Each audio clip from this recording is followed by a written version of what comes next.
असेल, आमच्या देशाला सुद्धा तेच कामाचं आहे का, याचा विचार स्वतंत्रपणे करायला लागेल. थोडक्यात काय? थोडक्यात असं की आम्हाला आमच्या देशाची साधनं काय आहेत, आमच्या देशाचं मनुष्यबळ काय आहे, आमच्याकडे तंत्रज्ञानाची स्थिती काय आहे, आमच्याकडे एकूणच बाजारपेठेची गरज काय आहे, हे बघून आम्हाला आमची धोरणं ही आखावी लागणार आहेत. आणि ही धोरणं जर आम्हाला आखायची असतील तर ती सगळ्या जगाला जी लागू केलेली धोरणं आहेत त्यापेक्षा भिन्न असण्याची शक्यता ही नक्की आहे. आणि म्हणून प्रत्येक देश आपापल्या अर्थव्यवस्थेचा विचार करून काही ना काहीतरी धोरणं आखायला लागला. एक ठळक उदाहरण मी आपल्याला देतो, म्हणजे पटकन लक्षात येईल. भारताची तेलाची आयात खूप मोठी आहे आणि त्यासाठी आम्हाला खूप मोठ्या प्रमाणावर विदेशी चलन द्यावं लागतं आणि विदेशी चलन फार दुर्मिळ आहे. मग अशा वेळेला भारताने काय केलं? भारताने काही तेल उत्पादक देशांच्या बरोबर करार केला. काय करार केला? की आम्ही तुमच्याकडनं तेल घेऊ, पण आम्ही त्या बदल्यात तुम्हाला डॉलर्स देणार नाही, आम्ही त्या बदल्यात तुम्हाला रुपये देऊ. आता हे असे स्वतंत्र करार करून प्रत्येक देशाने आपापल्या देशाचे हितसंबंध जपणं, याच्यात काही गैर आहे का? याच्यामध्ये काही जगाच्या अशी फटकून वागणं आहे का? जगाच्या पेक्षा अलिप्त राहणं असं काही आहे का? आणि ते जर नसेल तर तोच अर्थ आत्मनिर्भरचा आहे. आत्मनिर्भर म्हणजे काय? स्वतःवर अवलंबून असणं. आत्मनिर्भर म्हणजे काय? दुसऱ्यावर अवलंबून नसणं, परावलंबी नसणं, स्वावलंबी होणं. याचा अर्थ विदेशी सगळं नाकारणं असा नाही. आम्हाला तंत्रज्ञान लागणारच आहे, ते आलंच पाहिजे. आम्हाला गुंतवणुकीसाठी कदाचित विदेशी गुंतवणूकदार लागणार आहेत, ते आले पाहिजेत. पण याचा अर्थ आम्ही पूर्णपणे त्यांच्यावर अवलंबून राहायचं असा होत नाही. आणि म्हणून आत्मनिर्भर ही एक भावना आहे आणि आधी भावना निर्माण करावी लागेल, मग त्यानुसार व्यवहार होईल. आत्ता आमची मानसिकता काय हो? अगदी थोडं मोकळेपणाने सांगायचं तर आपल्या देशातल्या बहुतेकांची मानसिकता अशी आहे, जे जे उत्तम उदात्त उन्नत ते सगळं परदेशातलं, आणि जे जे खराब, जे जे क्वालिटीला कमी, जे जे महाग, असं सगळं हे काय आहे? तर हे सगळं भारताचं आहे. म्हणजे आमची मानसिकताच पहिल्यांदा अशी आहे की आम्ही चांगलं काही करूच शकत नाही, आमच्यामध्ये ती क्षमता नाही, आमच्यामध्ये ती काही इच्छा नाही. म्हणून पहिल्यांदा आम्हाला ही आत्मनिर्भर मानसिकता निर्माण करावी लागेल आणि ही करण्याचं काम सरकारचंच आहे. सरकारने ते आत्ता करायला सुरुवात केली. ज्या वेळेला सरकार असं म्हणतं, पंतप्रधान असं म्हणतात की आम्हाला आमचा देश आत्मनिर्भर करायचा आहे, त्याच वेळेला स्वाभाविकपणे लोकांच्याही मनामध्ये तो भाव जागृत होतो आणि मग त्याप्रमाणे व्यवहार सुरू होतो.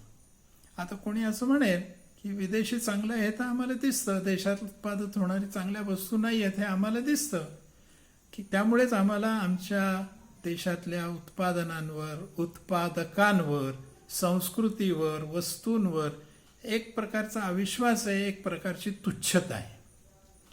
आणि मग असं वाटतं की हे विश्वास किंवा भाव जागरणाचं काम जर सरकारने पुढाकार घेऊन केलं तर त्याचा धोरणांवरही परिणाम होईल आणि धोरणं ही भावना निर्माण करायलाही कामाला येऊ शकेल. त्यामुळे सरकारचा रोल ह्याच्यामध्ये अत्यंत महत्त्वाचा आहे.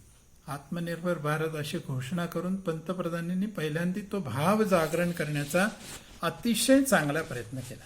काही जणांना प्रश्न पडतो की खरोखर आम्ही आत्मनिर्भर होऊ शकतो का, आमच्यात क्षमता आहे का? मी तर म्हणतो 2-4 उदाहरणं बघितली तरी आपल्या लक्षात येईल. केव्हा तरी आमच्या देशाला अमेरिकेने सुपर कॉम्प्युटर नाकारला, विकत घ्यायला गेलो तर दिला नाही, ग्रँट म्हणून नव्हे, मदत म्हणून नव्हे, फुकट नव्हे. आमचे पंतप्रधान परत आले, पण स्थानिक शास्त्रज्ञांनी हा सुपर कॉम्प्युटरच्या तोडीचा परमसंगणक भारतामध्ये निर्माण करून दाखवला रेकॉर्ड टाईममध्ये तेवढ्याच दर्जाचा असा करून दाखवला. आपल्या देशातल्या शास्त्रज्ञांनी अन्य देशांचे सुद्धा, अगदी जर्मनीचे सुद्धा सॅटेलाइट भारतातनं लॉन्च केलेले आपल्याला माहिती आहेत. ही तर उदाहरणं मोठी झाली. छोटी उदाहरणं, आमच्याकडे आत्ता 4-5 महिन्यापासून लॉकडाऊन आहे. या काळामध्ये आम्हाला काय लागलं? व्हेंटिलेटर्स लागले. किती थोड्या काळात आमच्या देशातल्या उद्योजकांनी ही व्हेंटिलेटर्स निर्माण केली की नाही? PPE किट्स लागले, केले की नाही? सॅनिटायझरची व्यवस्था केली की नाही? 2 महिन्यामध्ये 7,000 कोटी रुपयांचा फक्त सॅनिटायझरचा धंदा आमच्या देशामध्ये केला. आत्ता परवाची गोष्ट आहे, देशी विमान एका महाराष्ट्रीयन माणसाने तयार केलं. म्हणजे आमच्याकडे क्षमता आहे की नाही? तर क्षमता नक्की आहे.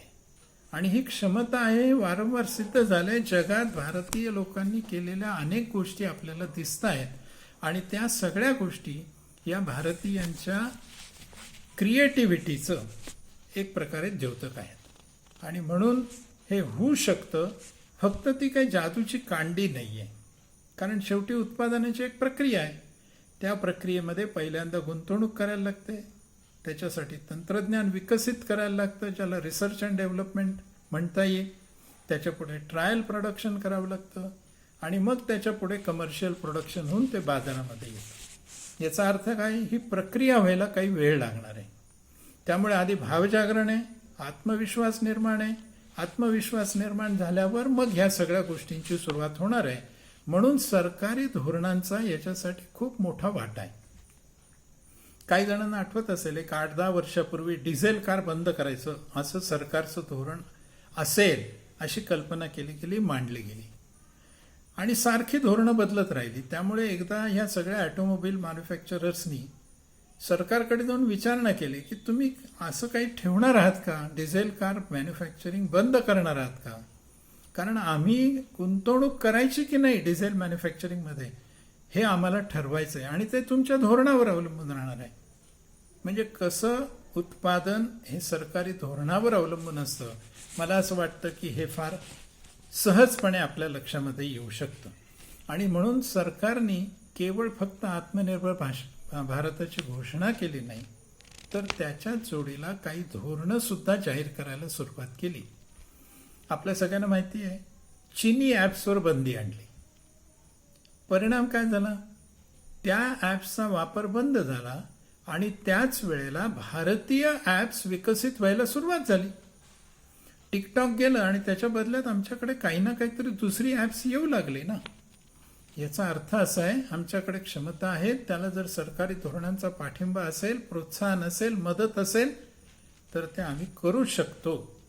दुसरं एक उदाहरण बघा, आमच्या संरक्षण मंत्र्यांनी 100पेक्षा जास्ती अशा संरक्षण आयुधांची आयात बंद केली. त्याबरोबर काय होणार आहे? ही आयात जर बंद झाली असेल तर संरक्षण मंत्रालयाला ती खरेदी तर करायचीच आहे आणि आयात बंद आहे. याचा अर्थ एक मोठी संधी आमच्या स्थानिक उद्योजकांना ही निर्माण केलेली आपल्याला दिसते आहे. स्वाभाविकपणे उत्पादक कंपन्या अशा प्रकारची उत्पादनं आता तयार करायला लागतील, कारण त्यांना खात्री आली की या उत्पादनांना आता आयात केलेली उत्पादनं घेतली जाणार नाही आहेत. तिसरं एक उदाहरण आपण घेऊ शकतो. स्वदेशी मायक्रो प्रोसेसर चॅलेंज नावाचं एक अभियान आता सरकारने लॉन्च केलं आहे आणि 100 कंपन्या शॉर्टलिस्ट करणार आहेत.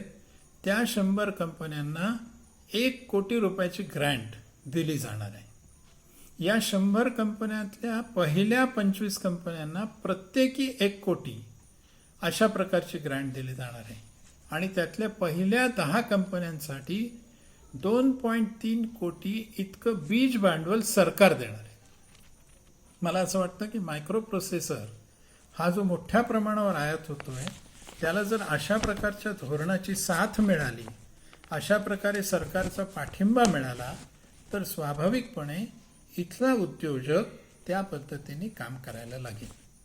आता हे सगळं घडवायचं असेल तर सरकारची धोरणं ज्या दिशेने चाललेत ती दिशा तर योग्य आहे, कदाचित गती वाढवण्याची आवश्यकता आहे आणि त्याच्यामध्ये काही 1-2-3 गोष्टींकडे अधिक लक्ष देण्याची सरकारची एकूण दृष्टी दिसते, ती असायला पाहिजे.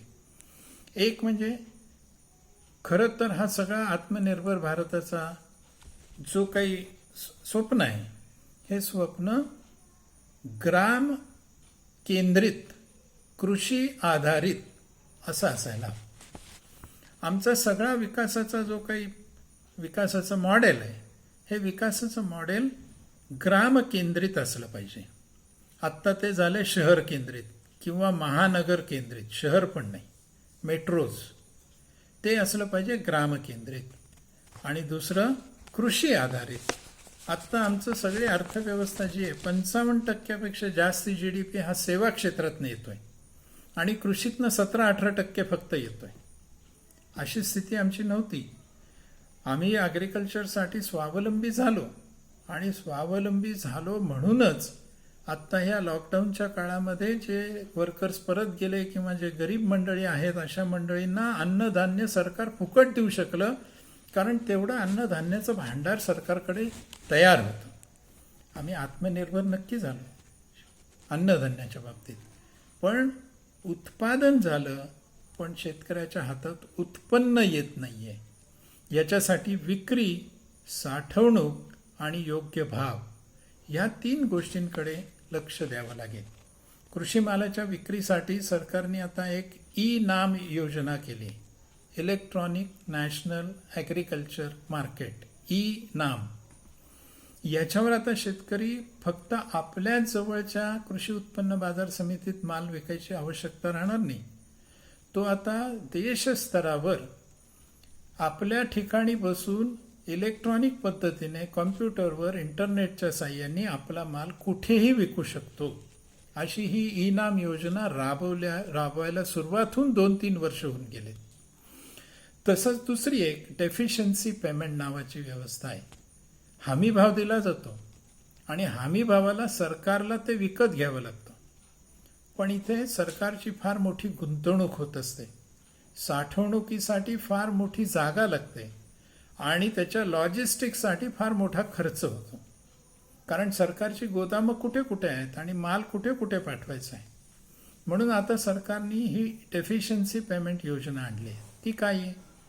तर हमी भाव जाहीर होईल, त्या भावाला सरकार विकत घेणार नाही. शेतकऱ्यांनी माल कुठेही विकावा. तो समजा हमी भाव 20 रुपये किलो आहे आणि 17 रुपये किलोनी त्यांनी विकला आहे, तर हा जो डेफिशियन्सी फरक आहे, तूट आहे 3 रुपयाची, 20 रुपये हमी भाव, 17 रुपये बाजारभाव, ही 3 रुपयाची तूट सरकार त्याला भरून देईल. बघा बरं किती फायदे झाले. एकतर शेतकऱ्याला तो माल कुठेही विकता येईल. दुसरं, सरकारला 20 रुपये देण्याची गरज राहणार नाही. 3 रुपये दिले की काम भागेल, शेतकऱ्याला 20 रुपये मिळाले. तिसरं, सरकारला त्याचं स्टोरेज करण्याची गरज नाही. चौथं, स्टोरेजमध्ये जी वेस्ट होत होतं ते थांबून जाईल. 5वं, लॉजिस्टिकचा सगळा खर्च वाचला. अशी ही ई-नाम योजना ही शेतीच्या विक्रीच्या संदर्भात, डेफिशियन्सी पेमेंट भावाच्या संदर्भात ही केलेली आहे.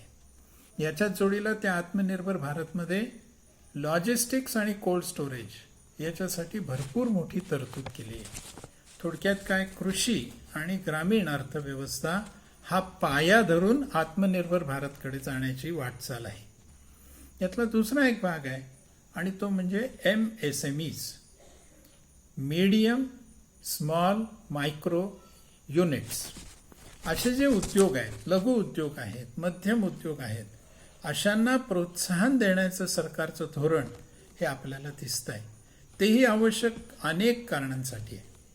आत्तासुद्धा जवळपास 40% रोजगार हा MSMEsनी भारतात दिलेला आहे आणि जवळपास 40% निर्यात ही MSMEs मधून आहे. फक्त ह्यांच्याकडे भांडवल कमी आहे, पण छोट्या मोठ्या प्रमाणात रोजगार संधी हे निर्माण करून देत आहेत आणि हे विकेंद्रित आहेत. त्यामुळे MSMEsना अधिक पाठबळ देण्याचं धोरण जे सरकारचं आहे, तेही भारताला आत्मनिर्भर बनवण्यासाठी उपयोगी ठरणार आहे. कृषी मालाची फक्त विक्रीच करायची का कृषी मालाचं प्रोसेसिंग पण करता येईल. प्रक्रिया केलेला कृषी माल हा जास्ती उत्पन्न शेतकऱ्याला देईल. त्याच्यावर प्रक्रिया करण्यासाठी उद्योजकांना चांगले उद्योग उभारता येतील आणि म्हणून value addition to agriculture produce, शेतमालामध्ये मूल्यवर्धन करणं, याहीसाठी सरकारने खूप मोठ्या प्रमाणावर या आत्मनिर्भर भारत योजनेमध्ये तरतुदी केलेल्या आपल्याला सापडतात. हे असे छोटे उद्योग, कृषीला मूल्यवर्धन करणारे उद्योग, विकेंद्रित उद्योग, ग्रामीण आधारित उद्योग असे जर निर्माण झाले तर भारत आत्मनिर्भर होईल आणि ग्रामीण भागामध्ये सुद्धा रोजगाराच्या मोठ्या संधी या निर्माण होतील. सरकारने काय केलं आहे, एक क्लस्टर अप्रोच ॲग्रिकल्चर प्रोड्यूसवर प्रक्रिया करण्यासाठी क्लस्टर अप्रोच सरकारने प्रमोट केला आहे. क्लस्टर म्हणजे काय, एका ठिकाणी त्याच प्रकारचे उद्योग, उदाहरणार्थ टोमॅटो केचप करणारे उद्योग एकाच ठिकाणी, नाशिकच्या जवळ येवला आहे, येवल्याला पैठणी होते, मग पैठणीचं एक क्लस्टर निर्माण केलं. म्हणजे त्याच प्रकारचं उत्पादन त्या ठिकाणी 5-50 उद्योग करतील आणि मग त्यांना आवश्यक त्या सगळ्या सुविधा तिथे सरकार उपलब्ध करून देईल, अशी एक क्लस्टर योजना आणली आहे. आणि त्याच्यामध्ये सरकारची भागीदारी, मी हे पुन्हा अंडरलाईन करून सांगतो की सरकारची भागीदारी मोठ्या उद्योगात नाही, मोठ्या कंपन्यात नाही, तर सरकारचं भांडवल हे छोट्या उद्योगांना देण्याची पण एक योजना या आत्मनिर्भर योजनेमध्ये आलेली आपल्याला सापडते. हे झालं सगळं ग्रामीण छोटे उद्योग, कृषी प्रक्रिया उद्योग यासाठी. आता मोठ्या उद्योगांसाठी काय करायला लागणार आहे, तर आपल्याकडे पूर्वी ज्या डेव्हलपमेंट फायनान्शियल इन्स्टिट्यूशन्स होत्या, उदाहरणार्थ IDBI, industrial development bank of India असंच त्याचं नाव होतं, भारतीय औद्योगिक विकास bank, ICICI, industrial credit and investment corporation of India, औद्योगिक गुंतवणूक आणि कर्ज, सिकॉम असेल, MSFC असेल, या सगळ्या दीर्घकालीन कर्ज पुरवठा करणाऱ्या, भांडवल पुरवठा करणाऱ्या अशा वित्तीय संस्था होत्या. काळाच्या ओघात काय झालं, काळाच्या ओघात बँकांनीच हे काम आपल्याकडे घेऊन टाकलं. पूर्वी बँका शॉर्ट टर्म फायनान्स करायच्या आणि या development financial institutions long term finance करायच्या. काळाच्या ओघात बँकाच लॉंग टर्म द्यायला लागल्या. परिणामतः बँकांकडे ॲसेट लायबिलिटी मिसमॅच झाला, कारण घेतलेल्या ठेवी कमी काळाच्या आहेत, दिलेली कर्ज दीर्घ काळाची आहेत आणि त्यामुळे तरलतेमध्ये प्रश्न यायला लागले. लॉंग टर्म रिकव्हरी न झाल्यामुळे NPAचा प्रश्न वाढला आणि बँका पण अडचणीत आलेल्या आपल्याला दिसतात. या IDBIचं रूपांतर IDBI बँकेत झालं, ICICIचं रूपांतर ICICI बँकेत झालं. म्हणजे त्या वित्तीय संस्था न राहता, लॉंग टर्म फायनान्स करणाऱ्या संस्था न राहता त्या कमर्शियल बँका होऊन गेल्या. मला असं वाटतंय की आता पुन्हा एकदा वेळ अशी आली आहे की ह्या डेव्हलपमेंट फायनान्शियल इन्स्टिट्यूशन्स पुन्हा रिव्हाइव्ह करायला लागतील आणि त्यांच्यामार्फत जर हे भांडवल आणि कर्जाचं नीट गणित जमलं तर स्वाभाविकपणे आत्मनिर्भर भारताकडे आपल्याला वाटचाल करता येईल. त्याचबरोबर आणखीन एक गोष्ट आत्मनिर्भर भारतासाठी आहे आणि ती म्हणजे स्किल डेव्हलपमेंट. लोकांच्याकडे शिक्षण आहे, एका बाजूला शिक्षण असतं आणि दुसऱ्या बाजूला कौशल्य असतं. शिक्षण आलं म्हणजे कौशल्य येईल असं नाही, ते कौशल्य ही एक स्वतंत्र गोष्ट आहे आणि त्याचा विकास करण्याची आवश्यकता आहे. म्हणून आत्मनिर्भर भारताची जी दिशा आत्ता सुरू झाली, काही जणांच्या मनात प्रश्न येईल, आत्मनिर्भर भारत झाला तर फायदा काय, आत्ता काय वाईट आहे, आत्ता याच्यातनं काय फायदा होऊ शकतो. पहिला फायदा असा आहे तो म्हणजे आमचं विदेशी चलन खूप मोठ्या प्रमाणावर वाचेल. अनेक वस्तू इथेच तयार होतील, फिनिश प्रोडक्ट्स विकत आणायचे आणि रॉ मटेरियल पाठवायचं, याच्यापेक्षा इथलंच रॉ मटेरियल आम्हीच प्रोसेस करून फिनिश प्रोडक्ट्स करून आम्हीच ते इथे आणि बाहेर विकले तर आमचं आयातीचं प्रमाण कमी होईल, आमचं निर्यातीचं प्रमाण वाढू शकेल आणि त्यामुळे आमची मोठ्या प्रमाणावर विदेशी चलनाची बचत होईल. विदेशी चलन मित्रांनो हे फार मौल्यवान असतं, त्यामुळे त्याची बचत करणं हे पहिलं काम. दुसरं, आम्हाला आमचा जो आंतरराष्ट्रीय बाजारातला व्यापार तोल आहे तो आम्हाला सुधारता येऊ शकेल आणि त्यामुळे आम्हाला सरप्लस ट्रेड राहील. आत्तापर्यंत डेफिसिट ट्रेड आहे. स्थानिक उत्पादनात वाढ होईल तर आम्ही आत्मनिर्भर व्हायला लागलो तर, आणि उत्पादनात वाढ झाली रे झाली की स्वाभाविकपणे रोजगारात वाढ होणार आणि त्यामुळे उत्पन्नात वाढ होईल, आणि हे जर सगळं झालं तर त्यातनं देशाचा विकास हा मोठ्या प्रमाणावर होऊ शकेल. त्यामुळे आत्मनिर्भर भारताचे फायदे अनेक आहेत. आणि आत्मनिर्भर भारत याचा अर्थ अलिप्तता नाही, जगापासनं दूर राहणं असं नाही, तर स्वविकास, आणि या स्वविकासातून स्वावलंबन. हे स्वावलंबन व्यक्तिस्तरावर, हे स्वावलंबन समाजाच्या स्तरावर, हे स्वावलंबन आमच्या देशाच्या स्तरावर. आणि हे केवळ आर्थिक नाही तर सगळ्याच बाबतीत, शिक्षण असेल, स्किल डेव्हलपमेंट असेल, भांडवल असेल, अशा सगळ्या बाबतीमध्ये आमचा देश हा जर आमच्या स्वतःच्या पायावर उभा राहिला, इतरांची मदत लागेल तिथे मदत घेईल, पण अवलंबून असता कामा नये. या आत्मनिर्भरतेकडे आधी भावजागृती आणि त्यानुसार धोरण आणि त्यानुसार त्याची अंमलबजावणी अशी ही कडी आहे. त्या कडीला सुरुवात झाली आहे. लोकांच्या मनामध्ये भावजागरण निर्माण झालेलं आहे. सरकारने धोरणही आखायला सुरुवात केली आहे. त्यामुळे असं म्हणायला निश्चित खात्री वाटते की आपण या आत्मनिर्भरतेच्या मंत्रावर, ग्रामकेंद्रित कृषी आधारित लघुउद्योगांच्या जोरावर या देशाचा विकास विकेंद्रितपणे करून आणि या सर्व समाजाला सुखी करण्याचा प्रयत्न करूया. श्रींच्या चरणी एवढीच प्रार्थना करून थांबतो. नमस्कार.